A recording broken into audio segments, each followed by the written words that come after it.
au moyen de la plénitude du Saint-Nom Yudevave. Alors il est plein de l'esprit de sagesse. Li.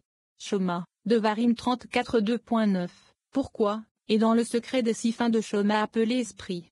401. Lorsque le point supérieur, Yudevave, nommé Shoma, s'étend, il émet un esprit, à vendre, les 6 fins de Shoma. Cet esprit forma une chambre, Bina, à partir de laquelle il se répandit et devint 6 extrémités, c'est-à-dire, Zahir Ampin. L'esprit s'est répandu à travers tous ces éléments, c'est-à-dire comme les 6 extrémités de Shoma et de Bina, et a rempli et formé une chambre inférieure, le Malkout dans sa plénitude. Ainsi, tout fut rempli et devint, au sein de Malkout, le secret du Saint-Nom Yudevave, comme un tout. 402. C'est pourquoi Josué est plein de l'esprit de sagesse, parce que Moïse a posé ses mains sur lui bidem. Car Moïse, considéré comme étant la face de soleil, qui est Zahir Ampin, a répandu ses bénédictions sur lui, et le puits en a été rempli. Malkout, c'est-à-dire Joshua, qui est la face de la lune, a été rempli par Zahir Ampin, comme il est dit. Et vous, saints exaltés, chacun de vous est rempli de l'esprit de sagesse, et est plein des mystères de la sagesse, puisque le Saint, béni soit-il, prend plaisir en vous et a posé ses mains sur vous. Heureuse est ma part que mes yeux l'aient contemplé, et qu'ils aient vu l'esprit de sagesse dans son intégralité. 30. Celui qui mange sans prière. Rabbi Shimon commence par tu ne mangeras pas avec le sang, et tu ne pratiqueras pas la divination ni la divination. Il dit que celui qui mange sans prier pour son sang est le même que celui qui pratique la divination et la divination. Nous apprenons que pendant les nuits les âmes montent, et comme l'homme est soutenu par la puissance qui imprègne le sang, il goûte la mort. Car la puissance de sang n'est pas assez forte pour recevoir la puissance de la Neshama. C'est pourquoi, lorsqu'un homme se réveille, il n'est pas pur. L'autre côté a le pouvoir sur un lieu vide d'âme. Même après qu'une personne se soit lavée avec de l'eau, c'est le Nefesh qui la dirige, pas la Neshama. Mais lorsqu'il prie, le pouvoir de la Neshama est renforcé et l'homme est correctement perfectionné avec le Nefesh en bas et la Neshama en haut. Enfin, Rabbi Shimon explique comment un homme qui mange avant de prier est considéré comme un devin et un devin.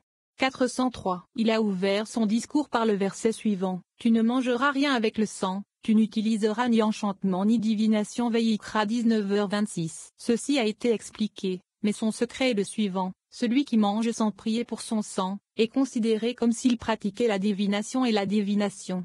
404. Car la nuit, l'âme monte et contemple le mystère de la gloire céleste, chacun selon ses mérites. L'homme est soutenu par la force qui imprègne le sang et préserve le corps. C'est pourquoi il goûte la mort, car la force du sang n'est pas capable de s'éveiller à la puissance de l'âme et de la recevoir. C'est pourquoi, lorsque l'homme s'éveille du sommeil, il n'est pas pur. Nous avons déjà expliqué que l'autre côté a le pouvoir sur un lieu vide d'âme. 405. Après s'être lavé avec de l'eau, bien qu'il soit occupé par la Torah, la Neshama n'est pas maintenue à sa place et ne gouverne pas l'homme. Seule la puissance du sang le fait, qui est appelé Nefesh. Le Nefesh imprègne toujours le sang, comme nous l'avons déjà expliqué. Et lorsqu'un homme prie, en adorant son maître, alors la puissance du sang reprend sa place, et la puissance de la Nefesh est renforcée, de sorte qu'elle s'installe à cet endroit dans le corps. Alors l'homme est correctement perfectionné devant son maître, le Nefesh en bas et, la matière intérieure, la Neshama, en haut. 406. Par conséquent, celui qui prie avant de manger,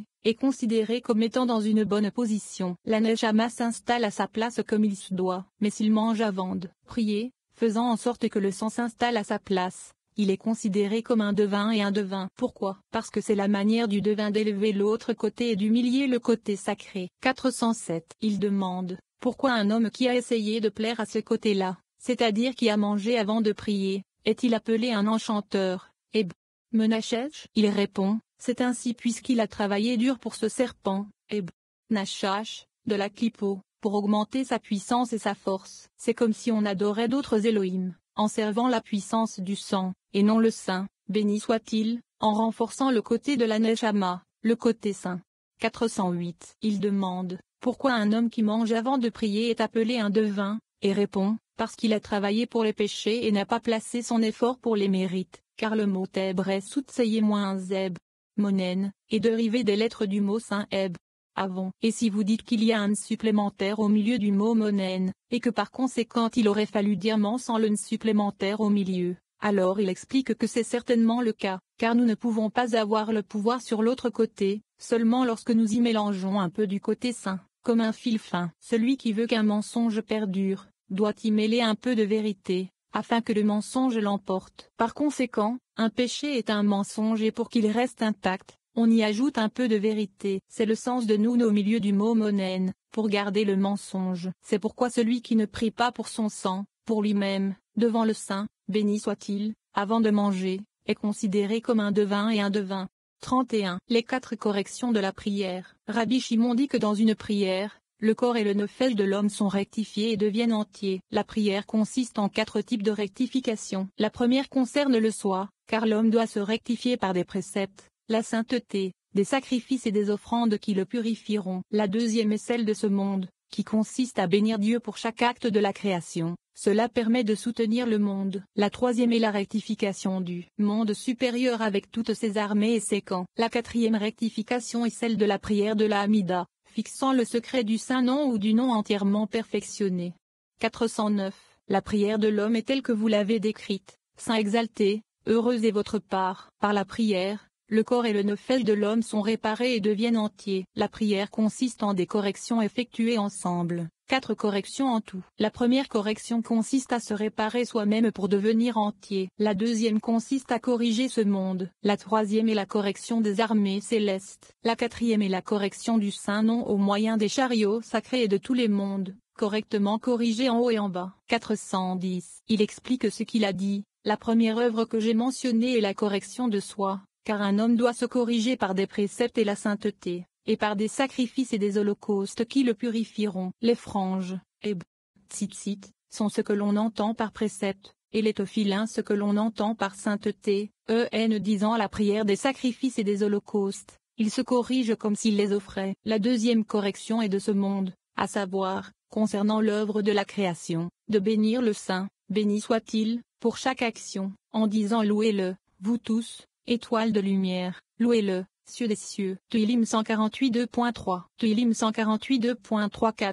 On dit que c'est lui qui soutient ce monde. C'est pourquoi nous disons béni soit celui qui a dit, car béni signifie béni pour tout. 411. La troisième correction porte sur la modification du monde supérieur avec toutes ses armées et ses camps, et la prade créateur des anges tutélaires, tous les anges tutélaires de qui et les ophanions et les créatures vivantes saintes. La quatrième est la correction de la prière de la Hamida, en établissant le secret du saint nom, comme tu l'as dit, heureuse est ta part, et voici le secret de la correction du nom entier. Heureux est mon partage avec vous dans ce monde et dans le monde à venir. 32. Craignez votre Elohim. Rabbi Shimon commence par, tu craindras Hachem, ton Elohim, tu le serviras mais tu craindras ton Elohim, littéralement, de ton Elohim. Il dit que de ton Elohim signifie de cet endroit qui est connecté au cerveau interne et l'entour de l'intérieur. Nous lisons que c'est la Shechina nommée Elohim, et qu'il y a un feu autour d'elle. Il y a 3 sortes de feux. Le premier reçoit le feu avec joie, et il s'aime. Dans le deuxième, on voit la clarté, la Shechina, qui habite volontiers le premier. Le troisième feu entoure cette clarté, et en lui se trouve la crainte du jugement. Du côté gauche se trouve la crainte du châtiment,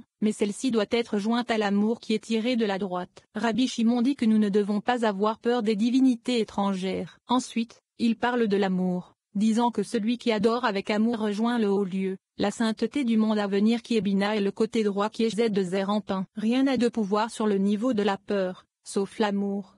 412. Les préceptes de la Torah dont vous avez parlé à propos de la prière, le sont assurément. Il a commencé par les mots, tu craindras Hachem, ton Elohim, et tu le serviras de Varim 10h20, et mais tu craindras ton Elohim, littéralement crains ton Elohim. Vayikra 19h14. Le deuxième verset aurait dû être lu ton Elohim, car il est écrit, crains Hachem ton Elohim et non de Hachem ton Elohim. Que signifie de ton Elohim? Il répond, la signification secrète est que de ton Elohim se réfère sûrement à ce lieu qui est relié au fruit intérieur et l'entour de l'intérieur. C'est la Shechina nommée Elohim, et le feu qui l'entoure et le mystère du feu qui entoure la clarté, d'où le jugement est tiré sur les méchants, comme nous l'expliquerons plus tard. C'est ce que signifie de ton Elohim, c'est-à-dire le feu qui l'entoure. Il faut le craindre, car c'est là que prévaut le jugement, tiré du jugement supérieur de ce lieu. 413. Il y a ici 3 sortes de feux. Le premier est le feu qui reçoit le feu avec joie, et ils sont heureux, et s'aiment les uns les autres. Sur le second feu, il est écrit, et le feu avait un éclat brillant Yeshezekel 2.13, car l'éclat, qui est le Shechina, est vu en lui. Ce feu habite volontiers le feu intérieur, comme il a été dit, c'est-à-dire le premier feu. Le troisième feu entoure cet éclat lumineux, et en lui réside la crainte du jugement qui frappe les méchants. 414. Et bien que nous ayons appris que le feu a 4 couleurs, à savoir, blanc, rouge, vert et noir, et que ces 4 couleurs ne font qu'une, chacune d'elles étant composée de ces 4 couleurs, qui sont Zed, Gvura, Tiferet et Malkout, cela ne s'applique pas au feu mentionné précédemment, nous nous référons seulement à la zone où se trouve la crainte du jugement. C'est pourquoi nous avons particulièrement exposé ce qui est requis sur 3 feux seulement et pas plus. C'est de cela que parle le verset « Et tu auras peur de ton Elohim », c'est-à-dire de son châtiment. C'est pourquoi il est écrit de tes Elohim. 415. Il faut se concentrer avec l'amour et la crainte ensemble, pour craindre d'un côté, tirer de la gauche, et l'amour d'un autre côté,